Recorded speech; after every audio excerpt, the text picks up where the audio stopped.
this week's episode of Vaticano. We follow Pope Benedict XVI as he confirms Mexicans and Cubans in the faith. This cardinal speaks of growth in the Catholic Church in the southern US. The Vatican's efforts to dialogue with atheists and agnostics reaches Sicily. This couple underscores the importance of the family in meditations they prepared for the Pope's Easter week. And a Mexican film on protecting religious freedom premieres in Rome. All this coming up on Vaticano.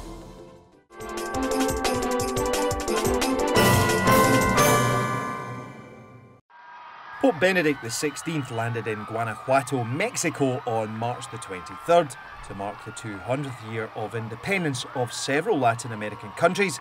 The nation welcomed him warmly and he greeted them in kind. Vengo come peregrino della fe. I come as a pilgrim of faith, of hope, and of love.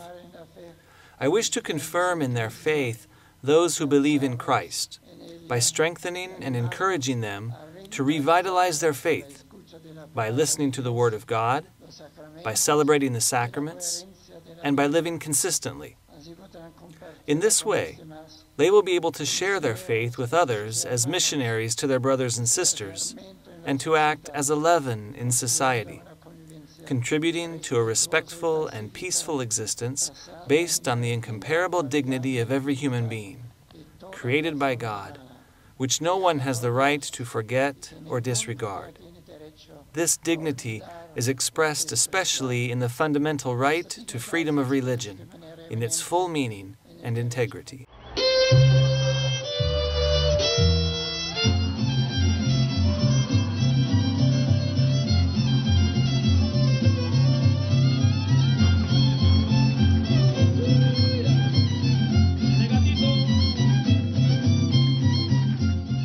The people of Guanajuato were ecstatic to see him, the first pope ever to set foot in their state.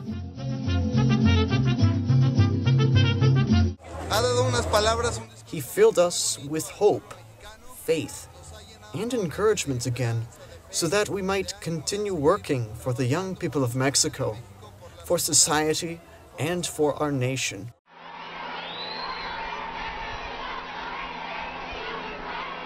Day 2, and there was just this one public appearance for Pope Benedict XVI as he rested up from the 14-hour flight that brought him from Rome the previous day. After a private visit with the President of Mexico, thousands of children welcomed him to the city of Leon's La Paz Square. He told them they were each a gift to God and the world, and he called Mexico to protect and care for them so that they might live in peace and look to the future with confidence.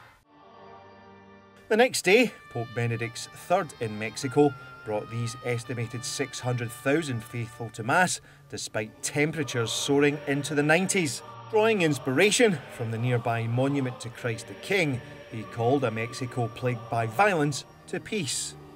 This monument represents Christ the King, but his crowns, one of a sovereign, the other of thorns, indicate that his royal status does not correspond to how it has been or is understood by many. His kingdom does not stand on the power of his armies subduing others through force or violence. It rests instead on a higher power that wins over hearts, the love of God that he brought into the world with his sacrifice, and the truth to which he bore witness. This is his sovereignty, which no one can take from him, and which no one should forget. Later that evening, he prayed with the bishops of Mexico here in the city of Leon's beautiful cathedral of Our Lady of the Light. He called all the bishops of Latin America to plant the seeds of hope together.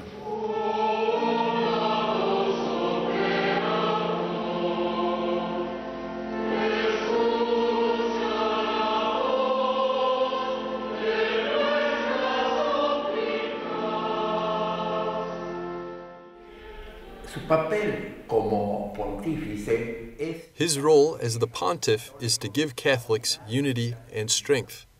And I think that independence is unity and strength. The unity of our 22 Latin American and Caribbean nations who offer one another a helping hand.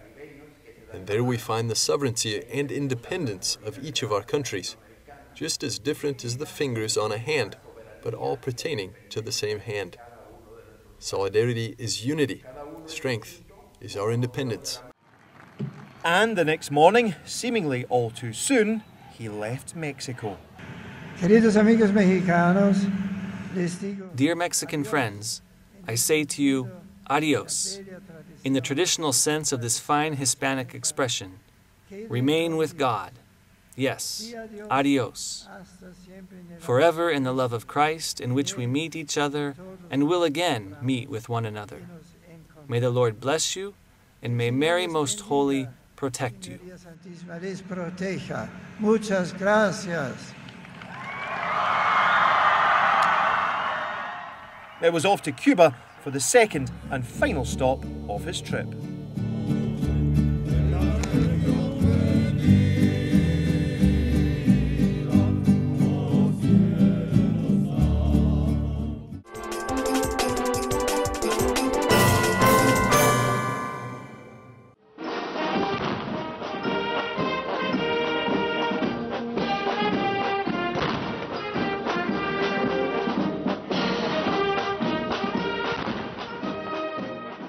Pope Benedict XVI followed his trip to Mexico with a 3-day stop in Cuba.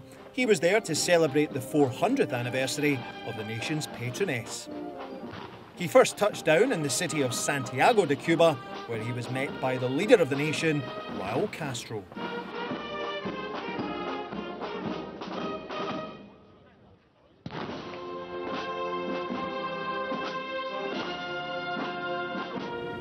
Vengo a Cuba come peregrino della caridad.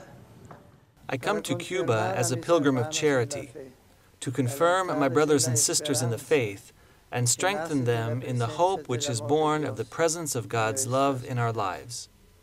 I carry in my heart the just aspirations and legitimate desires of all Cubans, wherever they may be, their sufferings and their joys, their concerns and their noblest desires, those of the young and the elderly, of adolescents and children, of the sick and workers, of prisoners and their families, and of the poor and those in need. The crowds were enthusiastic as they caught a glimpse of Benedict XVI. The last time a pope was in Cuba was when John Paul II visited the island in 1998. There was an outpouring of excitement that lasted the entire trip. This crowd attended Mass in Santiago's central square on the first day to celebrate the anniversary of Our Lady of Charity, patroness of Cuba.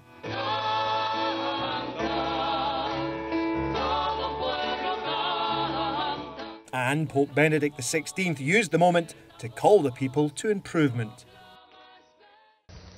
El misterio de la encarnación. The mystery of the Incarnation, in which God draws near to us, also shows us the incomparable dignity of every human life. In His loving plan, from the beginning of creation, God has entrusted to the family, founded on matrimony, the most lofty mission of being the fundamental cell of society and an authentic domestic church. With this certainty, you, dear husbands and wives, are called to be, especially for your children, a real and visible sign of the love of Christ for the Church. Cuba needs the witness of your fidelity, your unity, your capacity to welcome human life, especially that of the weakest and most needy.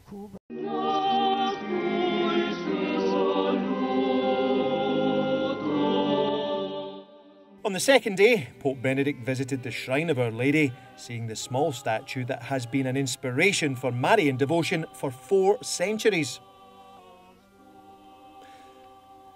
The Pope had a chance to pray there himself. He entrusted all Cubans to the intercession of Mary.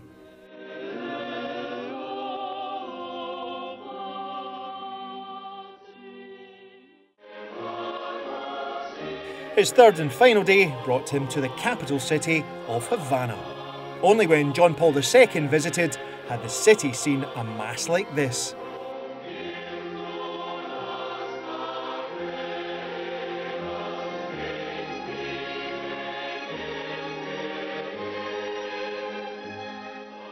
During his homily, Pope Benedict XVI spoke of the change needed in Cuba and the world so that every person might be free to seek the truth and choose the way of love, sowing reconciliation and fraternity.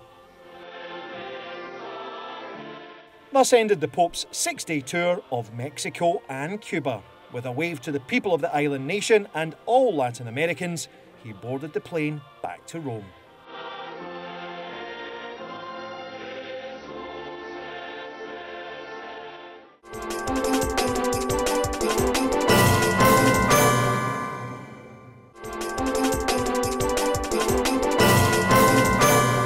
Welcome back. You're watching Vaticano.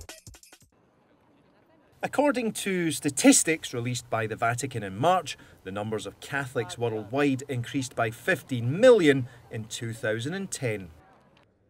Bishops from American southern states have just informed the Pope that they are contributing to that bubble. The one thing that gained his attention when we were speaking is that we're the region in the United States where the Catholic population is growing and growing intensely. We had a beautiful visit. I think by this time, after 10 regions, I think the Holy Father knows what any bishop is going to probably say in advance. I don't know that there's anything totally new. The one thing that gained his attention when we were speaking is that we're the region in the United States where the Catholic population is growing and growing intensely. And the Cardinal and other bishops of Texas, Oklahoma and Arkansas were the 10th group of bishops to visit the Vatican in the last 6 months. They were able to celebrate Mass at the major Vatican basilicas and visit with Vatican officials. Those celebrations of the Eucharist together to renew our sensibility of our commitment to the apostolic faith and to join in offering Christ's sacrifice also brings a grand communion of all the bishops together. Their Mass at the tomb of St. Peter was actually celebrated in a mix of Spanish and English. This is telltale of the situation the region lives today. We celebrate Mass in between 14 and 18 languages every weekend. It is a wide variety of Catholic faithful in the Archdiocese of Galveston, Houston. We have analogous situations, obviously, in Dallas and Fort Worth, to a certain extent in Austin. The Southwest is the place where so many people are coming from within the United States, so they're moving down from the Midwest and the Northeast. But we also receive a huge number of people from outside the United States, certainly from Mexico, Central and South America, but also from the Pacific Basin. Houston has the largest Vietnamese population outside of Orange County, California. 135,000 Vietnamese in Houston, of which about 30,000 are Catholic. We get a lot of, by the way, catechumens from the Vietnamese Buddhist community. It's very interesting what's happening there. So, what is the difference for the Diocese of Texas? I find the people positive about their Catholic faith, perhaps because they come in from other spots. The Catholic Church in Texas has a long history, but you have to remember, let's take a look at a city like Houston. 25 or 30 years ago, it was 10 to 12% Catholic. It's now 23 to 24% Catholic. Huge influx of people. The mixture of people from all over the world and from other parts of the country produces a grand enrichment and a very positive flavor to Catholicism. Plus that Texas informality, a number of people find very welcoming, which we're discovering in our Catholic faith. A welcoming environment for people is extremely helpful to get them attached, and then you can deepen more in terms of formation and catechesis. My own archdiocese has a large number of those international movements that are present. I have a joke. They ask me about some given movements, and I say, well, I don't know for sure, but you watch and see. I'll find out next week that they're also in the archdiocese, since we have everything from Africa to the Philippines to Europe. All of the international church movements are in Houston. As the movement towards a new evangelization continues, there may be some lessons to be learned from down south.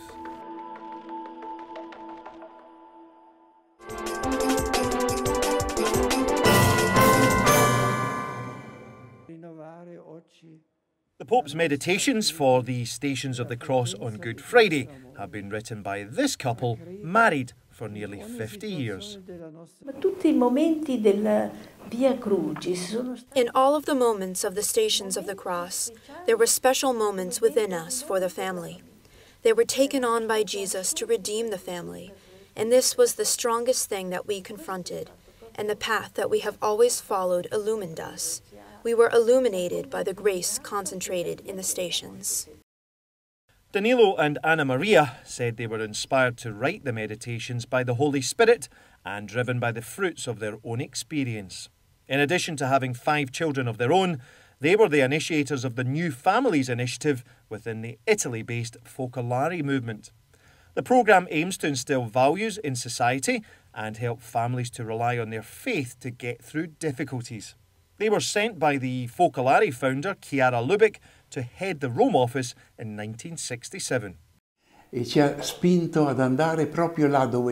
She pushed us to go to the places where there was the greatest lack of unity, the most difficulty, the most poverty and misery, to help these people to recognize themselves as children of God and to enact among themselves the commandment to love one another, for which Jesus came.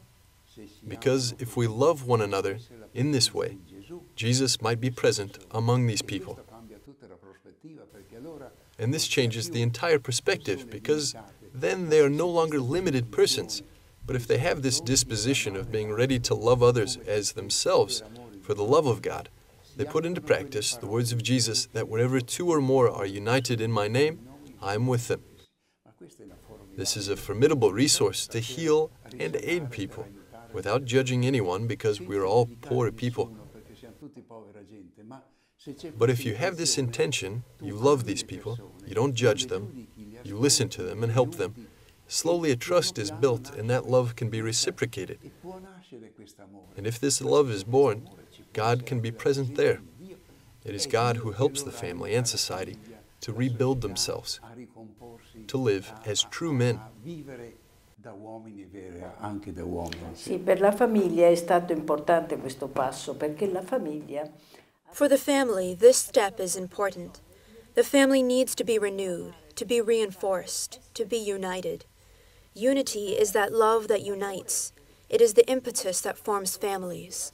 But then humanity is such that, and we all know what can happen, we have arguments, misunderstandings, little things can become big. We started by using love to renew the love that we all carry within. This was our great grace. It's like Danilo said, it's about renewing ourselves, and then we can look to help others. Fiat voluntas tua, sicut in cielo et in terra. By choosing these Anzukis to write the meditations, Pope Benedict XVI once again puts great emphasis on the family as the foundation of society. Sicut et nos dimittimus.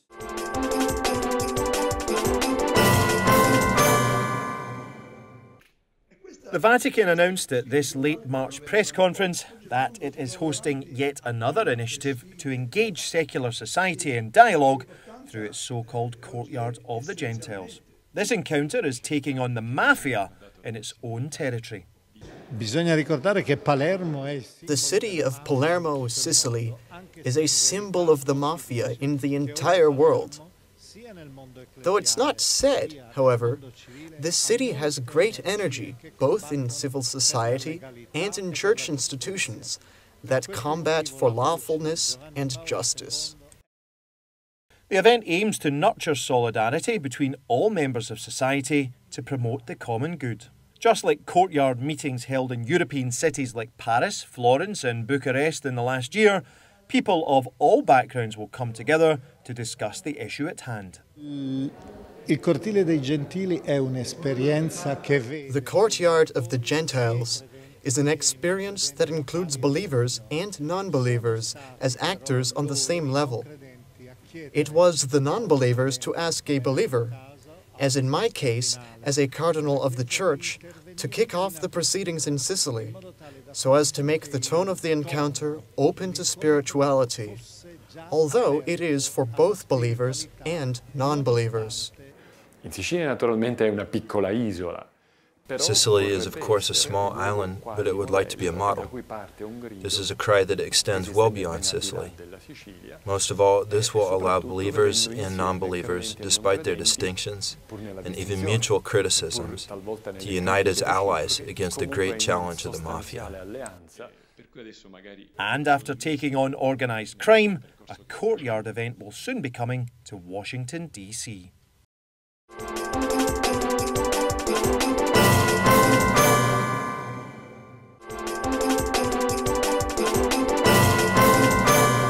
Welcome back. You're watching Vaticano. The Pontifical Augustinianum College hosted the Rome premiere of a Mexican film about the protection of the faith from forces that would seek to eliminate it.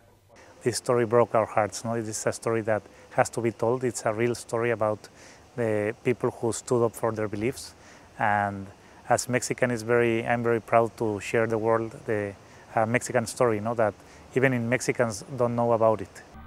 There will be a 5-year jail sentence for any priest. For the Greater Glory charts the history of Mexico's Cristero War, which was sparked by anti-clerical legislation being passed in 1926. Those laws banned religious orders, deprived the church of property rights, and denied priests civil liberties, including the right to trial by jury and the right to vote. Catholics resisted persecution by taking up arms. They fought under the slogan and banner of Cristo Rey, or Christ the King.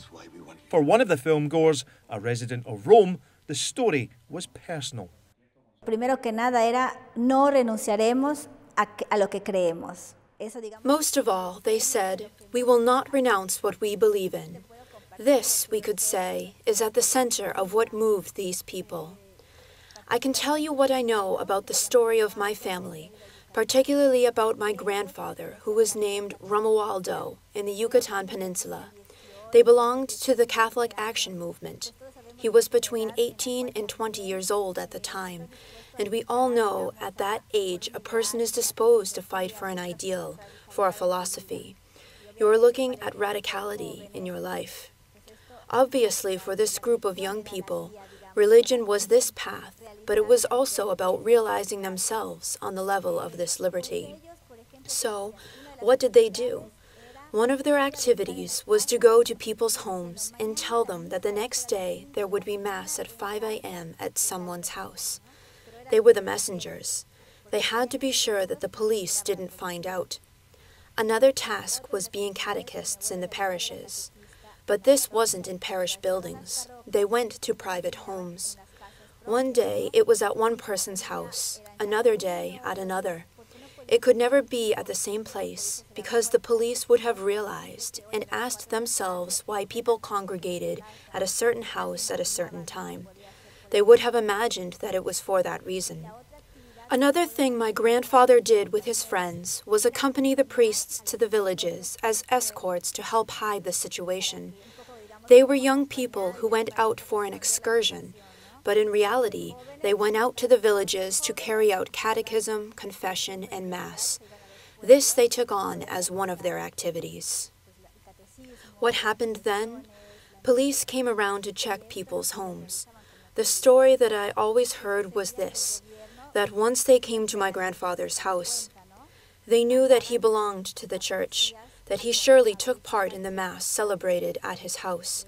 But thanks be to God, they came on a day when there was no Mass or rosary, because people also came together to pray. Even in this case where they found nothing, they broke everything in the house, and we have photos that bear witness to this, and they hauled some people off to jail. My grandfather went 3 times after similar types of raids. The movie aims to recount like circumstances to a contemporary world experiencing a similar secularization.